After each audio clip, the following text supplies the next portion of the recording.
Well, you know why I'm here. What's going on, guys? Major Maniac here, bringing you guys another S&D montage. Flip. Oh, Mike. And you got a dart. And you're gonna get lightning. Yes, Mike!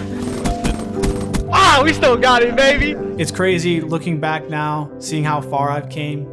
Just 10 years ago, I was playing Black Ops 3 S&D tournaments, streaming them on Twitch, playing with some of my closest friends, and the community back then and the S&D scene in general was just flourishing. Hey!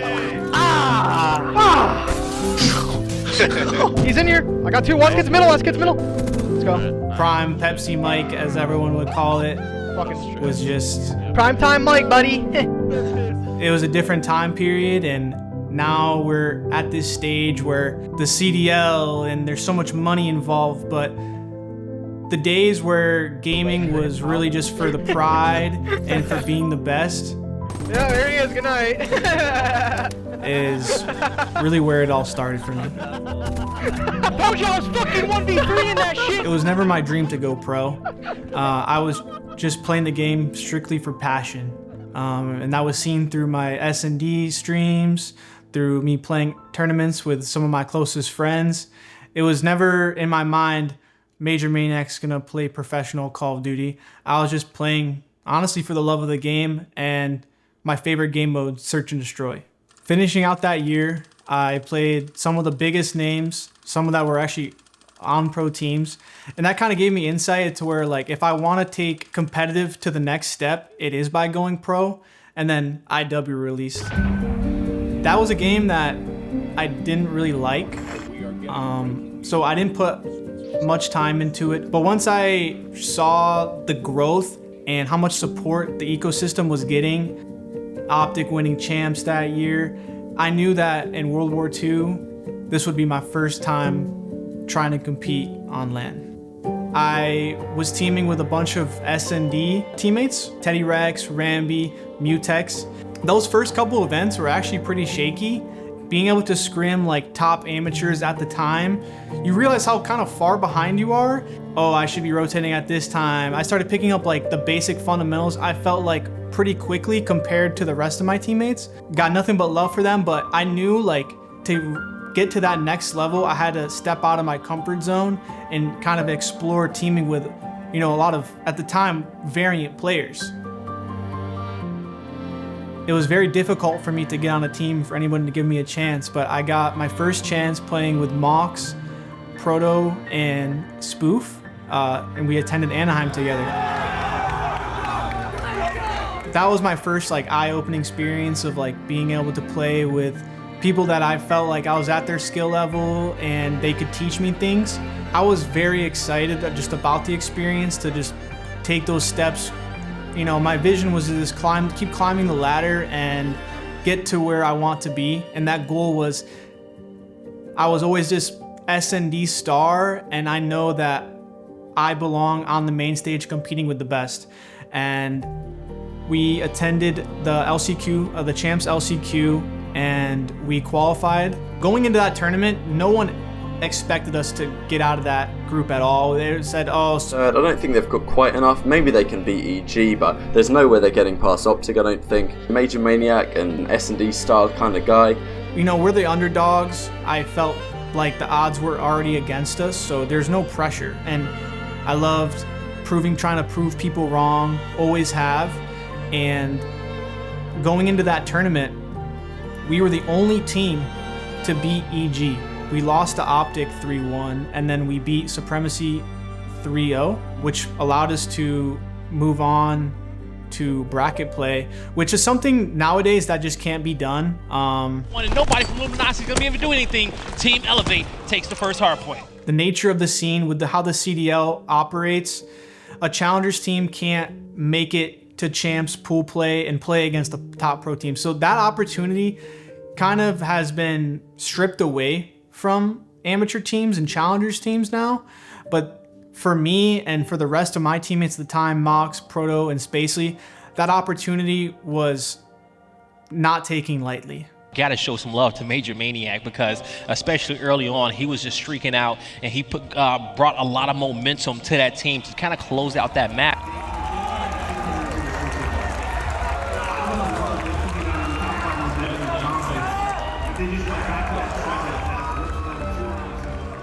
That was my first ever full year competing, and we went on to get top 8. We lost to FaZe in losers. Regardless of my top 8 placing, we never even were supposed to make it out of groups. We were supposed to get top 32. Against the odds, we made a good run that no one expected of us, and it just gave me hopes going into the following year, which was Black Ops 4. That game, I absolutely loved. We were scrimming some of the pro teams. I personally felt like I was one of the best War Machine players at the beginning of that game. I was dropping like 50s every game in scrims. I really felt like one of the best players in the game at the time. Leading up into the Pro League qualifier, I was super confident in. I vividly remember after we lost our first series to 100T, which we kind of choked. I vividly remember staying up in the hotel room with Mox, and in my notes page, I was just writing down everything about what these other teams did. That was the first time I really took it upon myself as like not only a player, but as like a teammate, and trying to establish myself as a leader, and just kind of writing everything down that these teams were doing, and just having an idea of how they play situations, their tendencies. And I've always kind of prided myself on being like one of the best S&D players.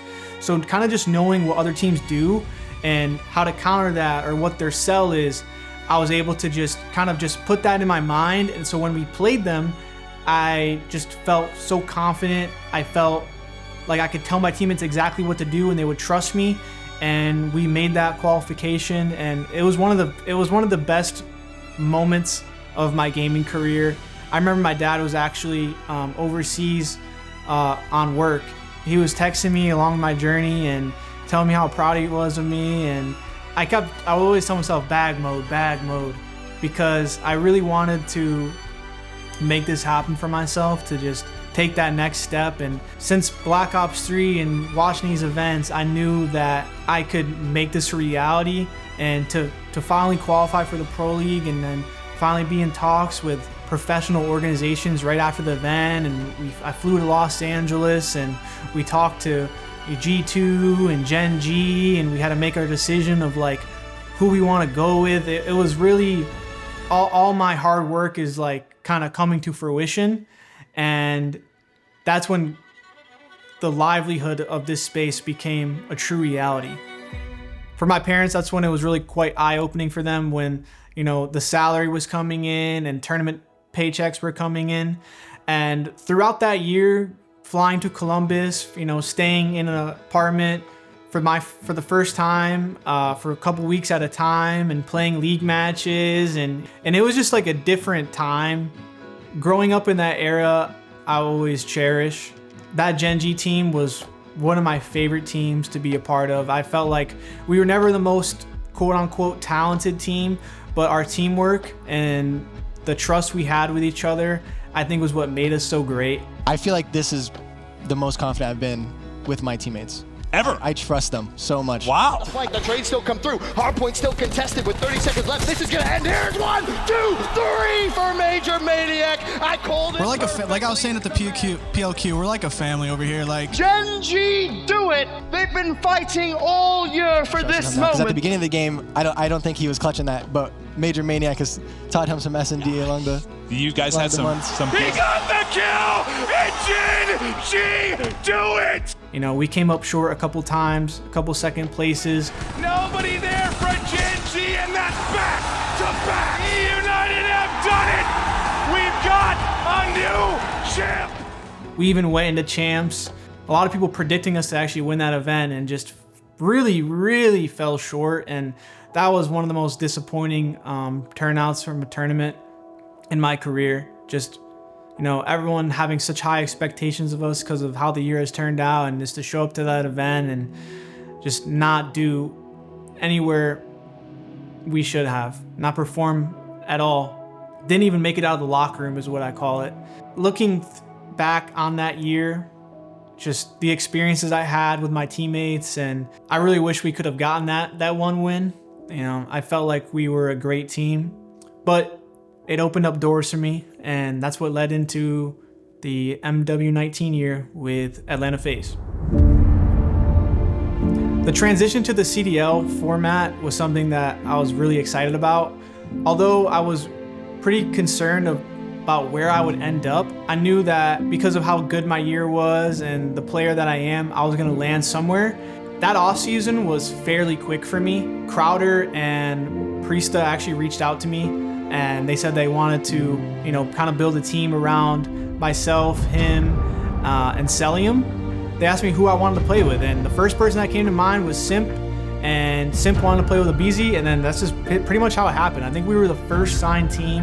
I had really great experiences with Chris and Preston, just playing S&D together in Black Ops 3, and you know, us growing up together. I knew how great we would be together. Just the whole city-based format, the home series in Atlanta was a special one because... The D kept towards B, but I think Florida realized they have to go. They have to push. They need to get everything. There's no time. There's no time at all left for Florida. And Atlanta FaZe defend their city. They will take... That was the first event my mom, my two sisters, and my little brother got to attend. So to be able to kind of win that in front of them and also be like my first win was really special. Kind of just shines another, you know, to be able to watch at home is different than to see it in person and see people come up to you and ask for like an autograph or want to take a picture. It's I really love that they got to experience that and see me do that. And that entire season, I felt like we were a top 2 team. I mean, we had a couple first places, a couple seconds, but going into champs, we were super confident. And the moment that really sticks out for me is that construction play versus the Huntsman 4-4, and I like finesse, get a 3-piece. Who is that? Major Maniac needs to try to stay alive, and he does. Big one-on-one win for him. Just Envoy threw a fake, but Major Maniac, here's Arsenis, he's finessing. What were we just talking about? Come into my web! Major Maniac going off! End up staying alive, and it really sets us up to finish off the map 6-4. Major Maniac is emotional right now. What a map it was for him. 12 kills. Time ticking second by second. FaZe's dream of a championship is disappearing. And we ended up falling short to the Empire in finals. And, you know, it sucks because I think throughout the year on LAN, we were a great team, probably arguably the best team on LAN. And that COVID transition to online, it was a weird feeling just playing for hundreds of thousands of dollars in my apartment all by myself with just my guys and the TeamSpeak call. So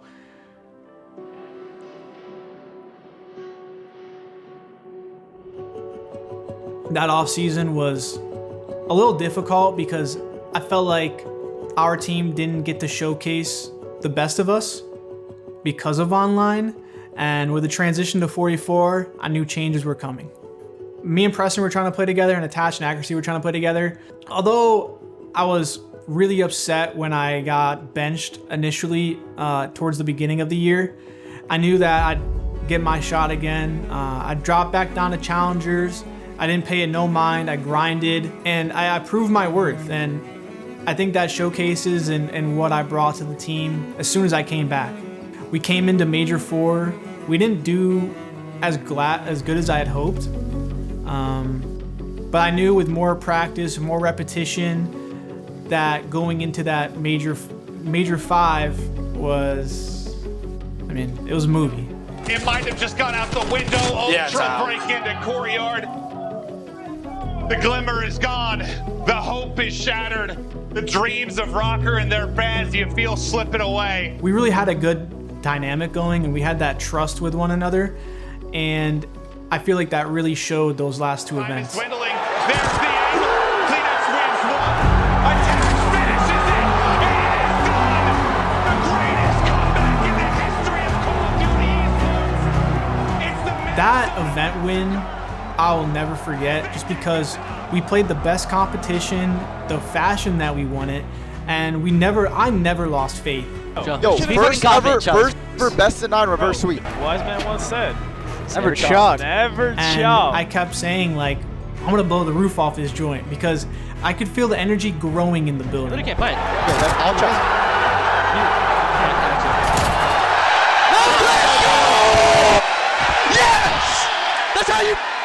It's just everything was lining up perfectly for us, and it was something I'll never forget.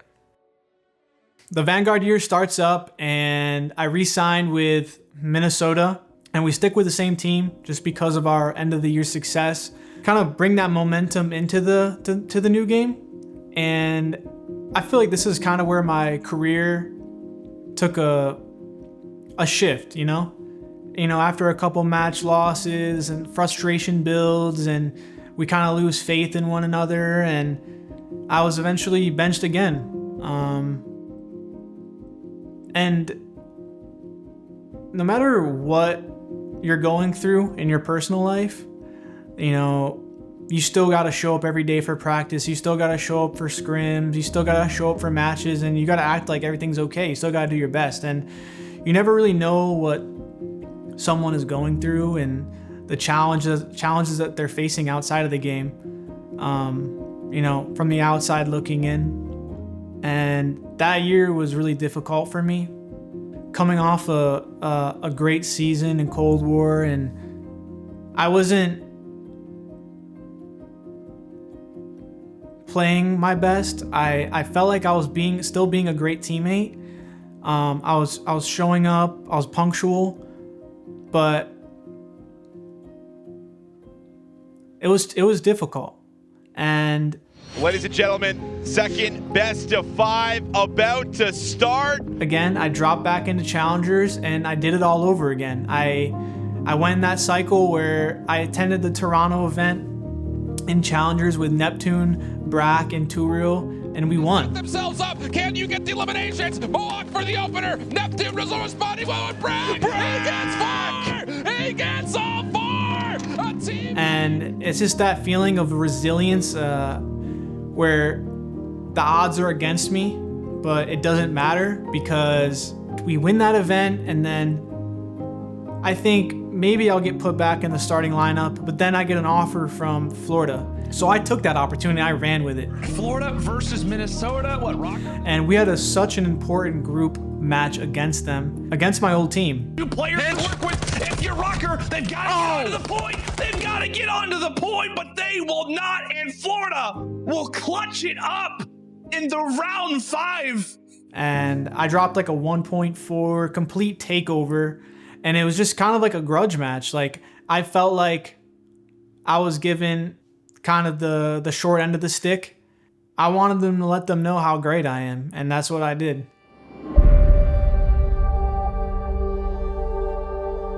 That season, ended right after the first event for me, honestly. I was released because of roster changes. I was kind of left in a spot where, like, man, do I really want to drop in Challengers again for the 3rd time?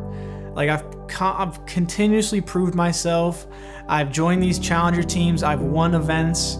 I get picked back up, and I was like, I need to take a breather. I need to take a step back and kind of reflect and see like what my next moves really are. And I did that for like 2.5 months. I came back towards the end of the season, and I played the LCQ, and we actually lost in finals to Jimbo, the hacking situation there. It just goes to show, like, a lot of this is really out of your control, and the best teams I've been a part of are ones that like trust each other and ones that want to play with each other. And after that initial period in the Vanguard with Rocker, I never really had that feeling again. And I really struggled with it because I wanted to trust the players and the guys I was with, and I wanted us to be teammates. I wanted us to be friends outside the games. I wanted us to do things together. I want us to bring that bond closer to where we want to win for each other. And I couldn't find it. I couldn't find it in another roster. It felt like it always became about securing a spot, or my love for why I started, and that pride and that passion was really starting to kind of deteriorate and slowly burn out. And I questioned it at the time, but I knew like the kind of person that I was and the player that I was, and I'm resilient. I've been in challengers before. I can continue to do it again, and you know, trying to get everyone on early to go over VOD.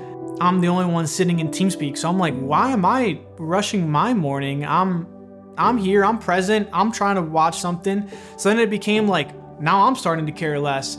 And then I knew like once that started happening, I'm like, why am I still doing this? Why am I still putting in the effort if everyone else around me isn't? It took me a long time to kind of understand that I'm doing it because of how much I love competing and how much I love being on the stage and being in front of the fans and playing for my support system and just trying to win. Priest is trying to get the push on. Major is actually able to get a kill. Major, how does he get two? How does Major get three? We go. Major Maniac trying to find the angle, gonna get tagged up yet again. There's the reach. Major Maniac doesn't get fooled twice. I felt like I was always chasing that champs win, and that was the last thing I wanted to cross off my accolades. And I won't have that, and I'm okay with it. Major Maniac, I don't even know what the pistols come out. Major Maniac! Just need one kill. Take that player off site, stay alive, and that's gonna be the way you win. Man, and then get him off. Just one. It's Major Maniac. He finds him and he clutches up. Nice shots. Major Maniac with both. I started for the love of just trying to be the best, and 12 seconds. 1v3. Major Maniac. Cuts away too. That's a big one from Major Maniac.